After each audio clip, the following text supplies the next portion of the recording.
कान में सबसे पहली आवाज अल्लाह की अजान की होनी चाहिए, दूसरे कान में तकबीर होनी चाहिए। पहला हक जहाँ पे शोर, हमारे बच्चे हॉस्पिटलों में पैदा हो गए 2-2, 3-3 दिन गुजर जाते, कोई कान में अजान पढ़ने वाला नहीं होता। मौलवियों को तलाश करते रहते, बाप को अजान नहीं आती। बाप पे हक है कि वो अपने बेटे को पहला जुमला जो है वो अल्लाह रब्बुल आलमीन के कुरान, अल्लाह रब्बुल आलमीन के नाम का डाले। अजान दूसरे कान में तकबीर कहे, फिर उसे घुट्टी दे, नेक बंदा घुट्टी दे, बाप घुट्टी दे, फिर आगे चलिए। इस पे अगर वो तो वक्त के दामन में कतई तौर पे गुंजाइश नहीं। तीसरा औलाद का हक सुन लिया। चौथा हक सुनिएगा कि जब तुम्हारा बेटा बोलना शुरू करे तो सबसे पहले उसकी जुबान पर कलमा तैयबा बाप जारी करे, उसको कुरान की तालीम दे, उसकी तालीम का इंतजाम करे। हमारे यहाँ सूरत क्या होती है, हमारे यहाँ बच्चा 5 साल का होता, अभी नहीं 3 साल का होता है, माँ कहती है जा बच्चा स्कूल चले जाए। अल्लाह के नबी सल्लल्लाहु अलैहि वसल्लम ने, अरे यूरोप के लोगों ने दीन को अपनाया, तुम लोगों ने दीन को नहीं अपनाया। 3 साल का बच्चा हो 4 स्कूल, 4 साल का बच्चा हो 4 स्कूल। आज भी चाइना, यूरोपियन कंट्रियों में यह कानून बन चुका है कि 5 साल से कम बच्चे को स्कूल में एडमिशन नहीं करने देते। कुछ ममालिक ने तो 7 साल तक कहा। क्यों कहा? अरे खालिक़े कायनात के निजाम से बगावत करोगे तो तुम्हारे साथ ये होगा। मैं चाहता तो आसान मौजू पे जुमा पढ़ा के गुजर जाता, लेकिन मैंने इस मौजू का इंतखाब इसलिए किया कि मैं रवायती बंदा नहीं हूँ, मैं हजूर की शरीयत वाला बंदा हूँ कि हजूर की शरीयत में जो बातें वो आप तक पहुँचाऊँ। तुम लोगों ने मुसीबत गले में डाली, बच्चा छोटा सा था, बोलना नहीं आता था। अरे अल्लाह ने छोटे बच्चे के अंदर सेंसर लगाए हैं, बोलिएगा जरा मोहब्बत से, छोटे बच्चे के अंदर सेंसर लगाए हैं। वो सेंसर एक माँ बाप के अंदर है, एक बच्चे के अंदर है।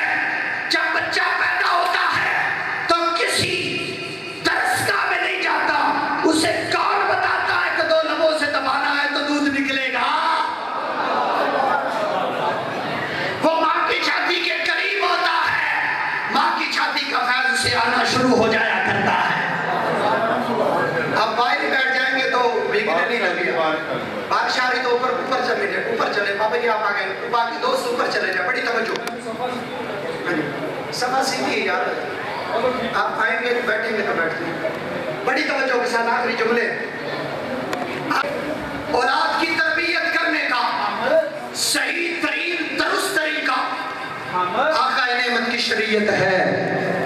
फरमाया अपनी औलाद को सीने से लगा के रखो।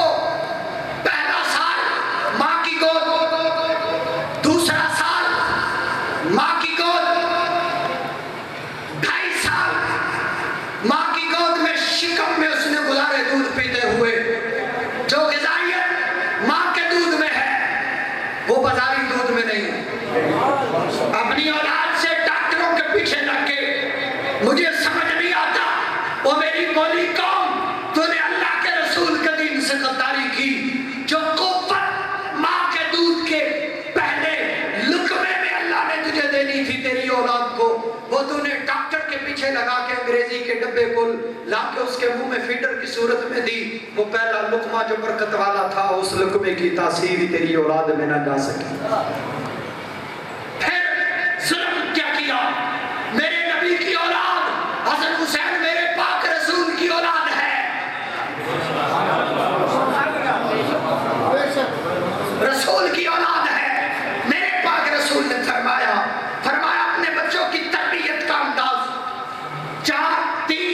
4-5 साल तक जिम्मेदारी है माँ और बाप की कि उसे 4-5 सालों में बच्चा पता क्या करता है?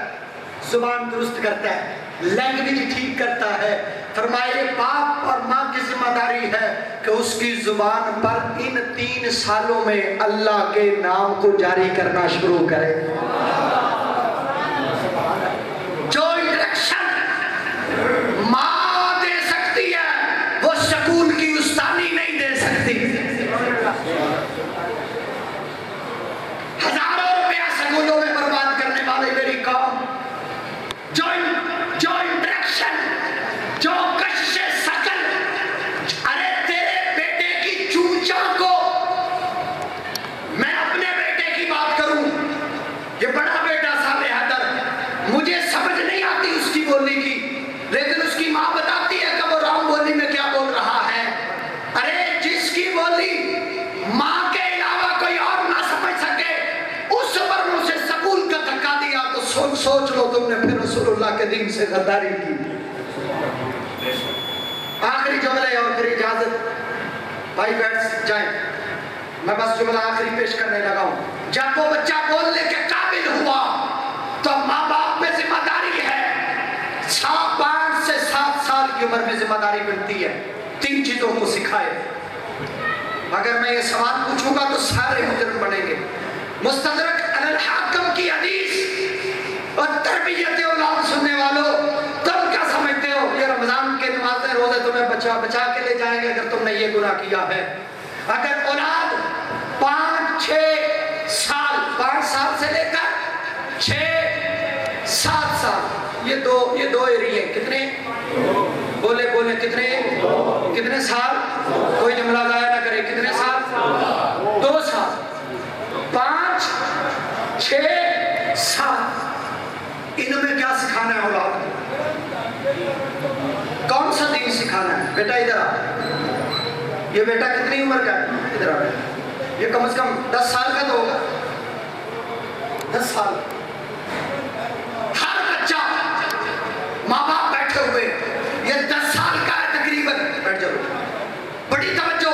फरमाया जब 5 साल का हो, 3 से लेकर 5 साल की उम्र तक बच्चा बोलना शुरू करता है, उसको सबसे पहले जो जुमला सिखाओ ला इलाहा इल्लल्लाह, दूसरा जुमला मुहम्मदुर रसूलुल्लाह। हुजूर के हदीस फरमाया कुल्लु मौलूदिन फितरा, हर पैदा होने वाला बच्चा फितरत इस्लाम पे पैदा होता है।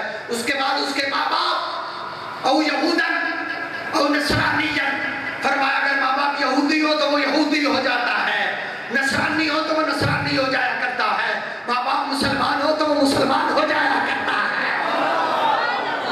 अब सोच, तूने 5 साल के बच्चे को इस्लाम देना था, कलमा देना था, दीन देना था, तूने दिया? तूने 10 साल का तेरा बच्चा है, तूने मौलवी के पेटे डाल दिया, मौलवी ने नमाज दिया, सिफ्ता दे कलमे सिखा। ये काम तो 3 से 5 साल की उम्र में तूने सिखाना था। आखिरी जुमला इसी उन्वान पे, ओ बाबा जब हुजूर ने फरमाया तुम्हारी औलाद 7 साल की हो जाए, मुस्तदरक अल हाकिम की हदीस है, फरमाया अपनी औलाद को 5 साल की उम्र हो जाए, उंगली पकड़ के मस्जिद में लाओ, 7 साल की उम्र हो जाए तो उन्हें नमाज के मुसल्ले पे खड़ा कर दो। लेकिन 5 साल की उम्र में जब उंगली पकड़ के मुसल्ले पे लाओगे तो क्या करोगे? 5, 6, 7 साल के दौरानिए में 28 साल बनते हैं, 3 साल। इस उम्र में बाप की जिम्मेदारी है अपनी औलाद को वुजू का मुकम्मल तरीका बताओ। बाप की जिम्मेदारी है कि अपनी औलाद को गुस्ल करने का तरीका बताओ। बाप की जिम्मेदारी है कि पेशाब करने का तरीका वो बेटे को बताए। माँ की जिम्मेदारी है कि वो बेटी को ये इल्म सिखाए, क्योंकि शरीयत कहती है जब हुजूर फरमाया 7 साल का बेटा हो जाए तो उसे नमाज के लिए मुसल्ले पे खड़ा करो। नमाज पे खड़ा करने से पहले उसे वुजू सिखाना भी बाप की जिम्मेदारी है, गुस्ल सिखाना भी बाप की जिम्मेदारी है।